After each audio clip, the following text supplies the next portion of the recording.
Hi there, it's Sarah and I'm here to talk about opening your abductors and your hip flexors. So abductors are mainly your gluteus medius and minimus and also your TFL, your tensor fasciae latae, right? So they have as their function to do this with your legs. So if you're in line with the hips, that's what they do. So they take your legs away from midline, and that's happening if you imagine these muscles are attached to your hips and they kind of allow you to do this without moving the hips.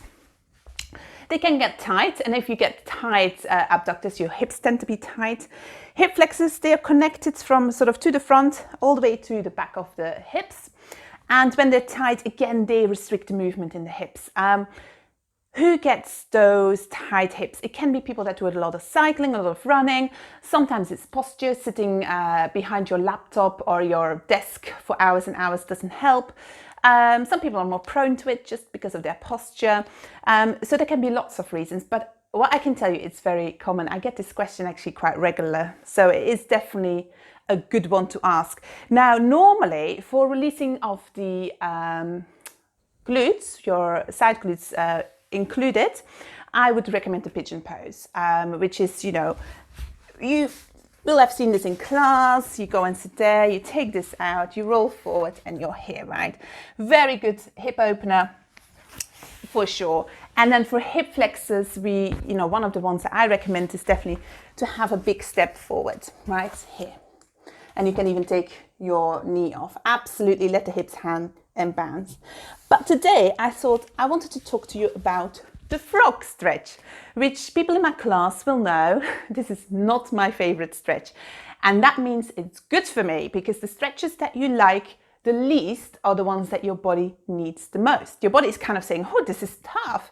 Now, the reason why it's saying that is because you need it, right? If a stretch is feeling quite easy, it means that you actually got quite a bit of flexibility in that muscle, which means that you're still doing maintenance, but you're not having to open up the muscle. Opening up the muscle is always a tougher thing for sure. So with your frog stretch, come onto the mat, have your knees together in the middle, make sure that you've got space either side of you, hands flat on the floor, and then take your knees as far away from each other as they can.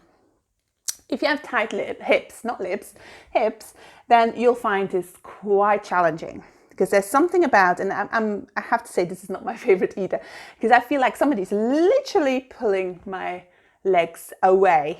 It's not the most comfortable. Now the feet have to be like frog legs. So the side of the foot, I don't know if you can see, it's actually touching the mat. So you're not only going as far as you can, you're making sure that from the knee to the ankle, you've got a straight line and that the side of the foot is on the mat. From here, you're going to exhale and relax the body.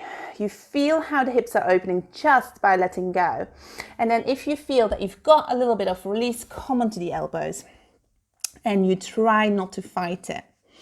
Now, this is stretching out your inner thighs, so actually your adductors, but it's also forcing your legs out. So it's a little bit going into your TFL and your hip flexors, obviously. So it's a really good one for your TFL, which is an abductor muscle, your inner thighs, and also your hip flexors. If you press back a little bit, so press your hips slightly back. You may feel it in different places. You just try to breathe through it. So if this feels really uncomfortable, don't avoid it. Don't say, oh, this can't be good for you. Yes, it's definitely good for you. So when I first started integrating this stretch, it was agony for around probably 6 weeks. And it was because actually my inner thighs were quite tight at the time. Because in Pilates, you use your inner thighs a lot for stabilizing, and I obviously didn't compensate enough with my stretching, which I now do, because it's important to have strength and length in the muscle, not just strength, otherwise they shorten. So this is a really nice stretch to add to your sort of stretching routines. And you can sit here for a while, that's absolutely fine. And then gently come onto the hands, and then come and take the knees back together. Again, if you feel that this is quite a challenging stretch, then you'll find it quite hard to come out of the stretch. It's one of those that makes you feel very old. You think, oh, I can't get my knees back together, but you can. That's Perfect. So try and integrate this stretch and see how you get on. I felt that this particular stretch, adding it to my stretching routine, made a massive difference. With your hip flexors, you can, of course, do the big openings to the front as I've shown you, which are the common ones, and I have done videos on those before. Pigeon pose, absolutely great for your side glutes, for your abduction. So, you know, do those as well. But this was just as a little different exercise that you can add to those. So see how you get on. Hopefully you like it more than I do. Maybe the frog will be your favorite. Okay, have a lovely day. See you soon. Bye.